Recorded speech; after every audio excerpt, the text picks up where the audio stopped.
साथियों, आज की बतरावन में लेकर उपस्थित हूँ एक और नई कहानी जो आपको जीवन में आनंद भी देगी, जानकारी भी देगी और उपयोगी सिद्ध होगी। एक बुजुर्ग दर्जी था, बीमार पड़ा। ऐसा लगा कि अब गया और तब गया। डॉक्टरों ने भी बहुत आशा नहीं दी थी, तो वह अपनी आखिरी घड़ियां गिनता हुआ बिस्तर पर पड़ा रहता था। एक रात उसने सपना देखा कि वह मर गया और यमदूत उसे अपने साथ एक बड़ी रस्सी में बांधे लिए जा रहा था। रस्सी को देखकर उसे बड़ी हैरानी हुई। उस मोटी रस्सी में रंग बिरंगी बहुत सी झंडियाँ लगी हुई थी, एक से एक सुंदर झंडियाँ जो रस्सी को बहुत ही खूबसूरत बना रही थी। उसने तो सुन रखा था कि यमदूत बहुत बुरी तरह घसीटते हुए ले जाते हैं मृत्यु के बाद। बहुत काली और नुकीली कील कांटों की मोटी रस्सी जिसमें खून लगा होता है, मवाद रिस रहा होता है। पर यह रस्सी तो बड़ी सुंदर थी। उसे लगा कि शायद वह बड़ा पुण्यात्मा है, इसलिए उसके लिए परमात्मा ने विशेष रस्सी भेजी है। फिर उसे ध्यान आया कि कहीं पढ़ा है कि पुण्यात्माओं के लिए भगवान विमान भेजते हैं, उन्हें रस्सियों में नहीं घसीटा जाता। वह तय नहीं कर पा रहा था कि पुण्यात्मा है कि पापी। तो सोचा कि क्यों न यमदूत से ही पूछ लो। दर्जी ने यमदूत से पूछा, भाई रस्सी में ये झंडियाँ क्यों लगी हुई हैं, कोई विशेष कारण? यमदूत ने बताया, विशेष तो कुछ भी नहीं है, पर जिन जिन के कपड़े तुमने इतने सालों में चुराए हैं, उनके प्रतीक के स्वरूप ये झंडियाँ लगी हैं। इन्हें देखकर महाराज तुम्हारा हिसाब करेंगे, ये तुम्हारी चोरी का रहस्य खोल देंगे। यही समझो कि झंडियाँ ही अब तुम्हारे कर्मों का बही खाता है। अब तो दर्जी को जैसे सांप सूंघ गया। उसे अब ध्यान से देखा तो वे झंडियाँ अंतहीन थी, न जाने कहाँ तक जाती थी। वह जहाँ तक देख भी नहीं सकता था वहाँ तक। उसे अपने कर्मों का दर्पण दिखा तो वह घबरा गया और क्षमा मांगने के लिए जोर जोर से रोने गिड़गिड़ाने लगा। घबराहट में उसकी नींद खुल गई। उसने समझ लिया कि यह सपना था। वह यही सोचता कि अब तो कुछ हो ही नहीं सकता, मरेगा तो उसे कर्मों का हिसाब देना पड़ेगा और नरक की यातना मिलना तो तय है। काश ये सपना पहले देख लिया होता तो कुछ पाप की चोरी कम की होती, पर अब कुछ भी नहीं हो सकता। ईश्वर की माया देखिए, कहाँ वह मरने वाला था, कुछ दिनों बाद वह स्वस्थ हो गया। वह फिर से दुकान पर आने लगा।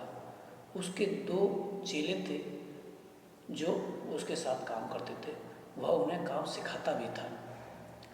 उसने दोनों चेलों को बुलाकर सपने की बात संक्षेप में बताई और चेताया, एक बात का ध्यान रखना, मुझे अपने पर भरोसा नहीं है।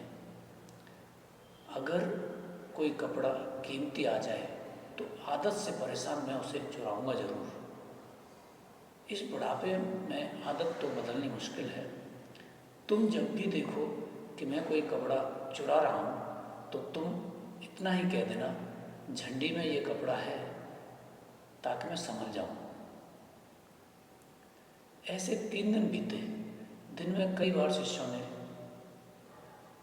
कहना पड़ा, मालिक झंडी में यह कपड़ा है, झंडी में यह कपड़ा है। यह सुनकर वह रुक जाता।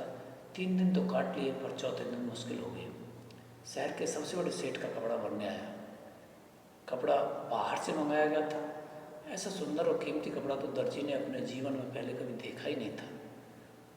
उसके दिमाग में ड्राइंग बनने लगी कि इधर से चुराऊंगा तो क्या बनेगा, उधर से चुराऊंगा तो क्या बनेगा। उसने कैंची उठाई और खेल शुरू किया तो चेले चिल्ला पड़े, झंडी में ये कपड़ा है, झंडी में ये कपड़ा है। दर्जी तेजी से कैंची चलाता जा रहा था और चेले चिल्लाते जा रहे थे, झंडी में यह कपड़ा है। दर्जी ने कान में रुई डाल ली और लगा कपड़ा चुराने। एक चेला नज़दीक आया और बिल्कुल कान में बोला, उस्ताद जी, झंडी में यह कपड़ा है। दर्जी ने इसे अनसुना कर दिया और शिष्य फिर चिल्लाया। दर्जी से बर्दाश्त नहीं हुआ। उसने कहा, बंद करो नालायक को, इस रंग के कपड़े की झंडी वहाँ पर थी ही नहीं। क्या झंडी लगा रखी है, और फिर हो भी तो क्या फ़र्क पड़ता है, जहाँ पर इतनी झंडी लगी है वहाँ एक और सही। यही हाल हमारे संकल्पों का है। जब परेशानी में पड़ते हैं तो ईश्वर विशेष रूप से याद आने लगते हैं। गरीबों के प्रति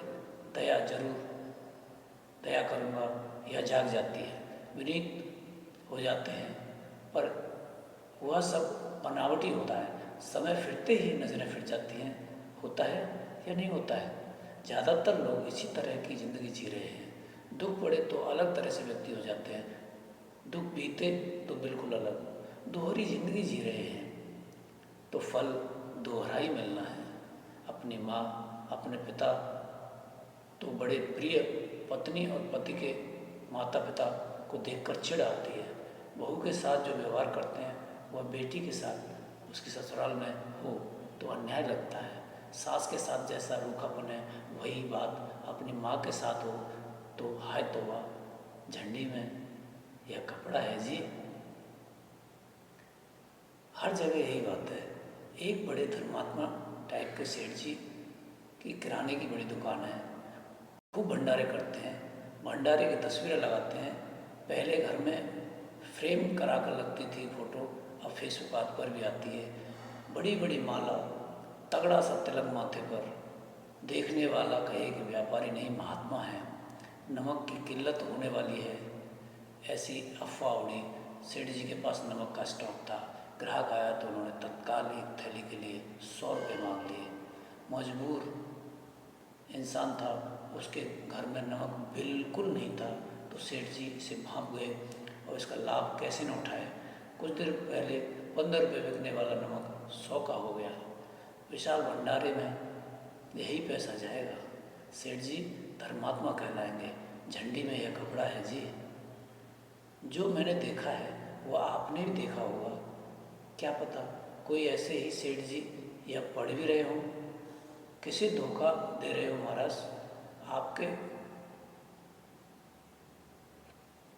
आपके चकमे से ईश्वर की आंख नहीं चौंधे आएगी। बस धरती के इंसान ही नहीं बूझ पाएंगे धर्म का दिखावा और पाखंड क्यों कर रहे हो। निस्वार्थ सेवा न हुई तो उसका कुछ नहीं मिलने वाला। धर्मशालाओं के पंखे और बल पर बाप दादाओं का नाम लिख रहे हो, जाने उसका क्या होगा। झंडी में यह कपड़ा है जी। सपनों में सीखी बातें या व्यवस्था में आया धर्मबोध स्थायी हो ही नहीं सकता। भय के कारण कितनी देर संभल कर चलोगे, और लोभ कैसे पुण्य बन सकता है। इसे विचारना जरूर, बार बार विचारना, तो यह जीवन में उतर भी सकता है। शुभकामनाएं। धर्म शुभकामनाएं।